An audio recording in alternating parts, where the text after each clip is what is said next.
Bonjour, cette courte vidéo va vous présenter une nouveauté de la version V22.2. Donc cette nouveauté concerne les commandes d'achat. Donc que ça soit dans la liste des commandes ou dans une commande d'achat, vous avez ce bouton-ci. Je reviens sur la liste, on le retrouve également ici. Donc c'est un bouton qui va vous permettre d'imprimer une étiquette par ligne de commande qui est associée à un lancement, plus tard une affaire, ou qui est une commande de référence de stock. Je vous montre tout de suite le résultat avant toute chose et on reviendra après sur cette fenêtre-là.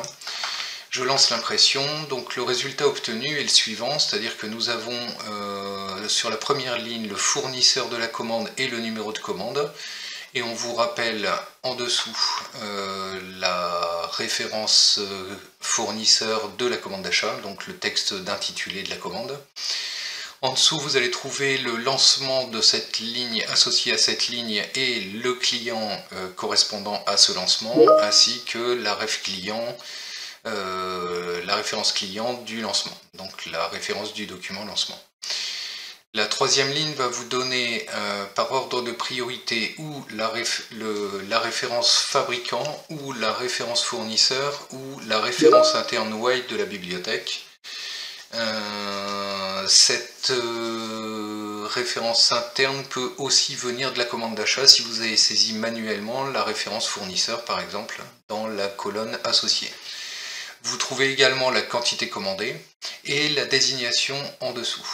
Donc la désignation prend en charge les textes, les désignations des lignes, les textes fournisseurs et la gestion du 3 petits points. C'est-à-dire que si vous avez la gestion du 3 petits points dans le texte fournisseur, comme partout dans Why, vous aurez une complétion des deux chaînes de texte. Donc vous aurez la désignation et suivi du texte fournisseur. Si jamais vous avez mis un repère donc dans la colonne référence technique de Why, dans la commande d'achat, le repère, cette référence technique apparaîtra là. Donc ici, je l'ai utilisé pour préciser un repère. De la même manière, et enfin, si vous avez des codes barres type EN13, donc code barre fournisseur ou code barre fabricant dans une ligne de bibliothèque, ce code barre s'affichera là. La zone de désignation sera réduite en largeur pour accepter l'impression de ce code barre.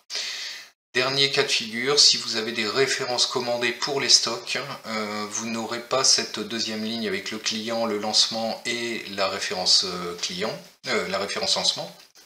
Vous trouverez ici à la place du lancement le nom du magasin, donc par exemple magasin principal, et ici un terme qui vous précise que c'est une référence de stock. On trouvera les mêmes notions de référence, désignation, code barre, quantité, fournisseur, commande d'achat et référence de la commande.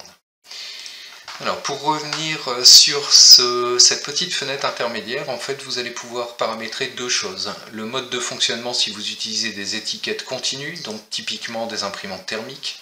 Dans ce cas, en fait, vous allez sélectionner étiquette continue et choisir votre imprimante thermique.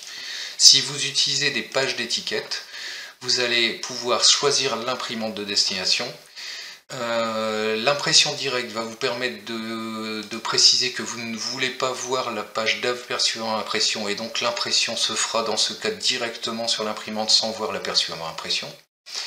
Et si vous demandez, si vous utilisez des planches d'étiquettes, vous pouvez démarrer par exemple à l'étiquette 2, 3, 4. Donc imaginons dans notre cas que les deux premières étiquettes ont déjà été utilisées sur la planche d'étiquette que l'on veut utiliser. Il suffit de dire qu'on démarre à l'étiquette 3, on imprime et effectivement la 1 et la 2 ne sont pas utilisées, on démarre l'impression sur la planche d'étiquette à l'étiquette 3.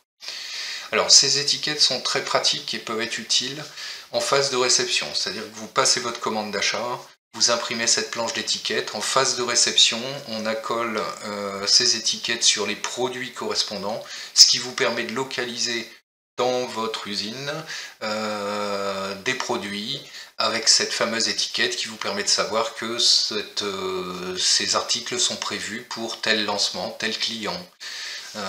Et vous avez toujours la provenance avec le numéro de commande et le nom du fournisseur. Merci bien de votre attention, bonne journée, au revoir.